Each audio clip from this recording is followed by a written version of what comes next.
Picture this. Dirty cops, drug cartels, some big politicians all working together. When I was a cop, I was trying to take these guys down, but they framed me. Meet Spencer. He's a Boston police sergeant, and the movie kicks off with him and his partner, Driscoll, arriving at Captain John Boylan's house. Spencer immediately notices that Captain Boylan is drunk, and it's clear his wife has been recently injured. As Spencer narrates his statement to a judge, he recalls investigating Boylan's suspected involvement in the murder of Gloria Wisniewski. The tension between the two escalates quickly, leading Spencer to lash out and assault Boylan, all while defending his actions as necessary. And how do you plead on the count of aggravated assault of a police officer? Guilty.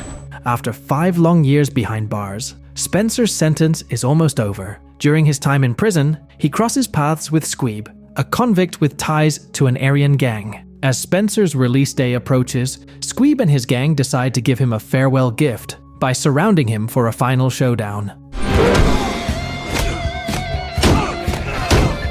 A brawl breaks out, but Spencer holds his own, fending off the group and making it to the finish line, his release day. His old friend Henry Kimoli is waiting for him outside. However, Spencer's reunion takes an unexpected turn when his ex-girlfriend, Sissy Davis, shows up out of the blue to give him a ride. 5 years in prison? Why can't you just stay out of other people's businesses? Huh? How do you like that? Not exactly the welcome he expected. Spencer and Henry hop into Henry's car and head to Henry's new home, where his dog Pearl is still hanging around. But there's a twist. Pearl seems to have found a new favorite, Hawk, Henry's new roommate. Much to Spencer's disappointment, the dog's loyalty has shifted. Later that day, Boylan is driving home, chatting on the phone with his daughter, when he passes a bus station, continuing on his way. Out of nowhere, a truck slams into his car.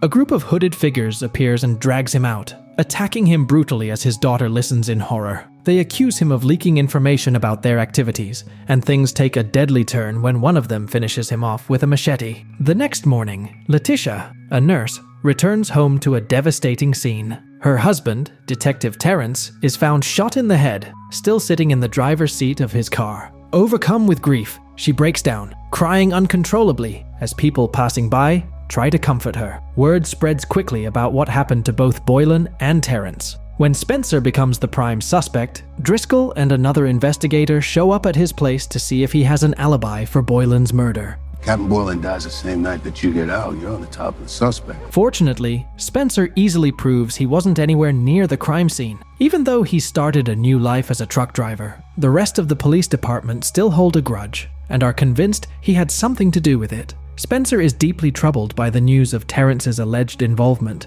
and the media painting him as guilty, saying he took his own life out of guilt. It weighs heavily on Spencer. After seeing Letitia, Terrence's wife, distraught on TV, Spencer decides to take matters into his own hands. Knowing Terrence as a decent cop, he visits Letitia to get answers. She shares some disturbing details. The cops at the scene seem to know exactly where to find a stash of drugs, hidden in plain sight. She also mentions that the last time anyone saw Terrence, he was walking into a bar with Boylan. Spencer drops by a cop bar and starts chatting with another detective who may or may not know if Terrence had any ties to Boylan. Spencer even apologizes for roughing up Boylan back in the day, but surprise, surprise, a bunch of Boylan's loyal buddies walk in, give Spencer a beating, and toss him out like yesterday's trash. Unfazed and probably used to it by now, he strolls over to a nearby convenience store and casually buys some security footage that shows Terrence and Boylan having a little chat outside the bar. Guess that's one way to get evidence. Back at Spencer's place, Hawk is on tech duty, reviewing the footage like it's prime-time TV. Spencer then heads over to the crime scene to sniff out any missed clues. The next stop is the gym, where he confronts Driscoll, who conveniently denies ever being at the scene.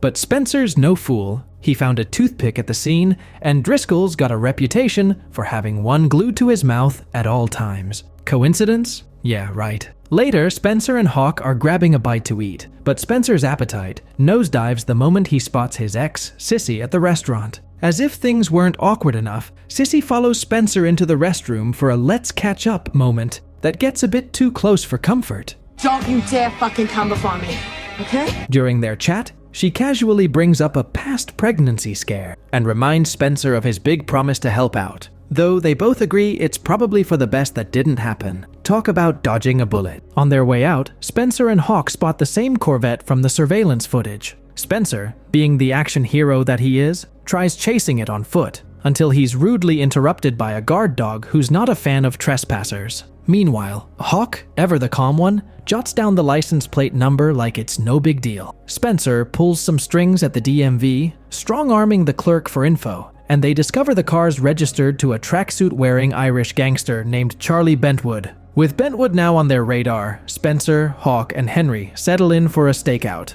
And because it's Boston, they do it while Bentwood is, of course, getting a massage. Spencer takes a trip down memory lane, reminiscing about his past dealings with Boylan and Gloria Wisniewski. Back in the day, he'd clear the snow off Gloria's mom's porch. Just a friendly neighborhood gesture. Gloria, a fierce activist against gentrification in Bentwood, wasn't one to back down, even when Bentwood was sent to scare her. As if that wasn't enough, someone had the audacity to tie her cat to her door. A few days later, Spencer found Gloria's body in the trunk of her car. Guess who got the unenviable task of breaking the news to her mother? Yep, Spencer. After seeing footage of the thugs taking Gloria out, Spencer discovered that Boylan had been sitting on the case. Boylan's dodge and weave routine during their confrontation left Spencer seeing red, which led to an epic showdown at Boylan's place. Meanwhile, Hawk, ever the mischief maker, decides to vandalize the Corvette with a cat face to tick off Bentwood. They keep tabs on Bentwood for days until 2 FBI agents pop in to deliver a less-than-friendly reminder to back off. Spencer then pays a visit to Squeeb, now recuperating in the hospital. In a classic move, Spencer shows Squeeb footage of Hawk on a date with Squeeb's girlfriend,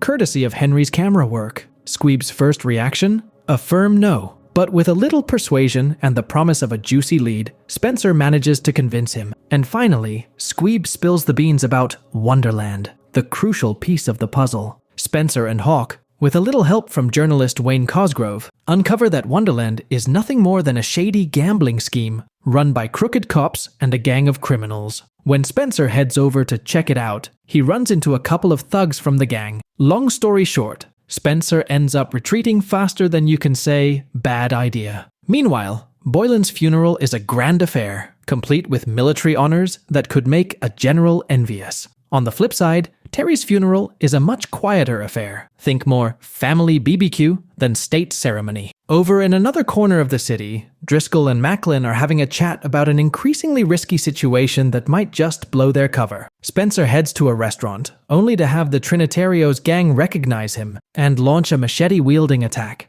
Despite their best efforts to turn him into a human shish kebab, Spencer holds his ground until Hawk swoops in to save the day. Realizing the gang now knows who he is and might come knocking, Spencer decides to hide Pearl and Hawk with Sissy for their safety. Later, Spencer visits Letitia's vandalized home, where she hands him an audio tape from Terrence. The tape is a goldmine, revealing Boylan's dirty dealings and implicating Bentwood, Macklin, and Driscoll in his shady operations. It also spills the beans that Driscoll delivered the fatal blow. Determined to see justice served, Spencer turns over the tape to the FBI, hoping it'll be the smoking gun they need. Sadly, the feds aren't impressed and find it a bit short on fireworks. Left with no other choice, Spencer decides to go full DIY on the case. Spencer tracks down Bentwood, who's got crucial info on a drug shipment to Wonderland. After some intense questioning, Bentwood gives up the details. Time's running out, so Spencer and Hawk race to find the truck. They end up in a high-speed chase.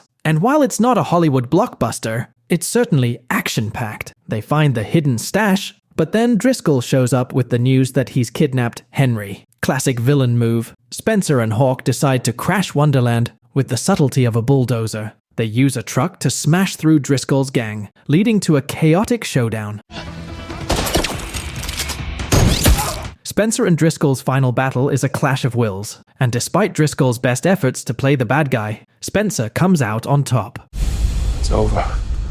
Justice prevails, and it's clear that Spencer's not about to let anyone mess with his friends or his city. As things come to a head, Spencer decides not to use the same ruthless tactics Driscoll used. He captures Driscoll but sticks to his principles. Looks like playing it straight has its own rewards. With Driscoll and his corrupt pals out of the picture, they leave behind a mess of incriminating evidence. Finally, Terrence gets the hero's send-off he deserved. complete with a dignified funeral and a scholarship for his kid. Spencer, Hawk, and Henry enjoy a well-earned dinner, because after everything, a good meal is just what the doctor ordered. Just when it seems like everything's wrapped up, Spencer catches a news clip about a fire chief who's been arrested, despite protesting his innocence. It's a hint that Spencer's fight for justice isn't quite over. Henry and Sissy have a feeling another tough case is on the horizon, and Spencer is ready to dive right in. Well, that's the end of this recap. Consider subscribing for more stories like this. See you in the next video. Bye-bye.